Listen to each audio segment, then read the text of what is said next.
1-0 bilan bormaslik kerak edi. Bu Bournemouth emas, bu Everton emas, bu West Ham emas do'stlar. Bu PSG edi. Luis Enrique tarix yozmoqda. Luis Enrique do'stlar. Bitta futbolning ustida qattiq turdi va shuni ham aytishdi.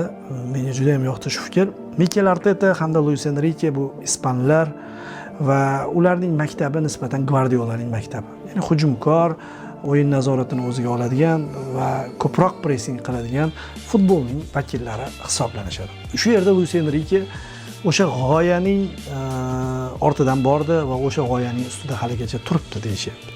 Shunaqa toifa murabbiylar yashashi kerak. Shunaqalar, shu bilan futbol go'zal, shu bilan futbol rang-barang, shu bilan futbol finallari mana shunaqa jozibali o'tadi, mana shunaqa ikki xil rang bilan o'tadi. Mana shu ikkalasi ham, ikkita futbol ham haqli.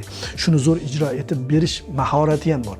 Misol uchun Arsenal birinchi bo'limda umuman Ali Simeonening orzu qilgan futbolni ko'rsatib tashladi. Chayqalib, sinxron. PSG siqilyapti, PSG asabiylashyapti. Ikkinchi bo'limda shu narsa davom etadi deb o'ylagan edik, lekin uning uchun boya aytganimdek London jamoasi ikkinchi bo'limda urishi shart edi. Shart edi, 1-0 bilan bormaslik kerak edi. Bu Bournemouth emas, bu Everton emas, bu West Ham emas do'stlar. Bu PSG edi. Yarimta vaziyatdan baribir nimadir topadigan jamoa edi.